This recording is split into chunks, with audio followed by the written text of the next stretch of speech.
اعوذ باللہ من الشیطان الرجیم بسم اللہ الرحمن الرحیم الرحمن علم القرآن خلق الانسان علمہ البیان صدق اللہ العلی العظیم وصدق رسولہ النبی الکریم ونحن علی ذلک لمن الشاہدین والشاکرین والحمد للہ رب العالمین۔ عاقل طاہر کے ناظرین و سامعین، میری اللہ تعالیٰ سے دعا ہے اللہ تعالیٰ آپ کو دین و دنیا کی ترقی عطا فرمائے، حضور اکرم صلی اللہ تعالیٰ علیہ وسلم کی غلامی نصیب فرمائے اور قرآن و حدیث کی روشنی میں زندگی بسر کرنے کی توفیق عطا فرمائے۔ تو آج ہم پڑھ رہے تھے کریمہ در طاعت و عبادت، اطاعت اور عبادت کے بارے میں۔ تو آئیے ہم پڑھتے ہیں۔ وہ فرماتے ہیں کثیرہ کے از شر باشد شعار، نہ ترسد ز آسیب روز شمار۔ فرماتے ہیں کہ بڑی اچھی مثال دی انہوں نے،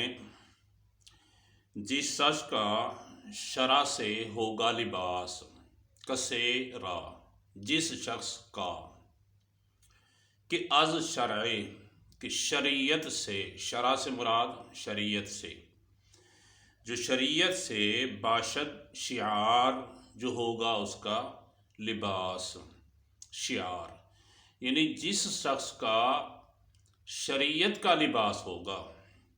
یعنی اس کا محاورہ معنی کیا بنے گا؟ جس شخص کا لباس شریعت کے مطابق ہوگا،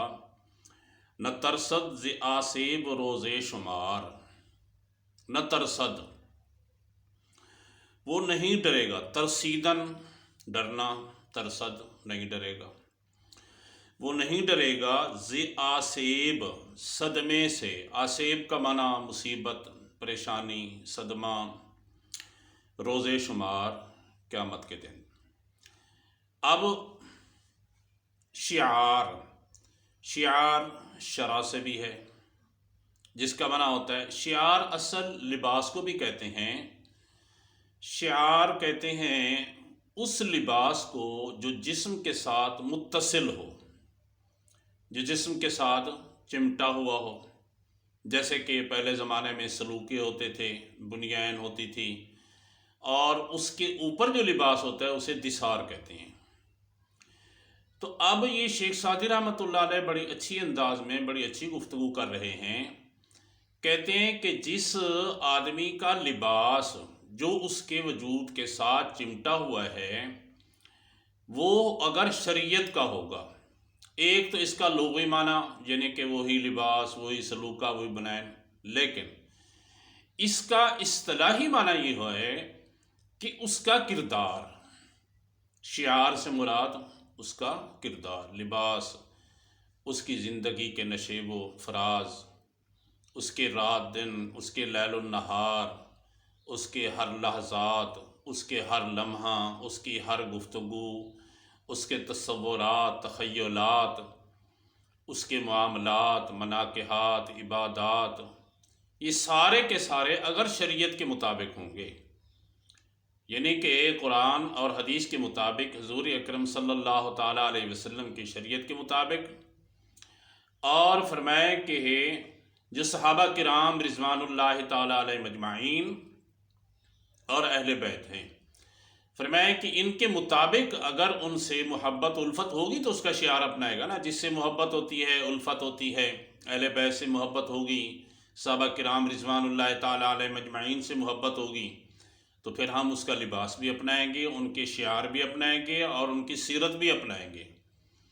اگر ہم سے دور ہوں گے تو فرمایا کہ پھر اس کا کوئی فائدہ نہیں ہے۔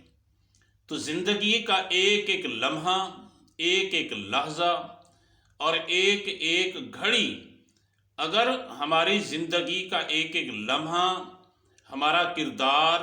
وہ ہمارا جو لباس ہے وہ شریعت کے مطابق ہوگا، تو پھر کیا ہوگا کہ نہ ترسد ز آسیب روز شمار، پھر اس کو کسی آسیب کا ڈر نہیں ہوگا، ترسیدن ڈرنا۔ فرمایا کہ کسی چیز کا کوئی ڈر نہیں ہوگا، ان اولیاء اللہ لا خوف علیہم ولا هم یحزنون۔ اللہ کے ولی وہی ہوں گے جو قیامت والے دن کوئی حزن و ملال نہیں ہوگا۔ کیوں؟ دنیا کے اندر، اصل یہ دنیا پل صراط ہے، یہی حقیقت ہے، اس میں اچھے بھی ہیں برے بھی ہیں، لالچ بھی ہے، ہوس بھی ہے، حرص بھی ہے۔ فَأَلْهَمَهَا فُجُورَهَا وَتَقْوَاهَا، اللہ نے الہام کر دیا فجور کا بھی اور تقوی کا انسان کے اندر،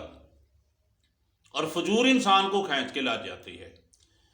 تقوی ختم ہو جاتا ہے۔ فرمایا کہ یہی پرصراط ہے، دنیا اصل پرصراط ہے،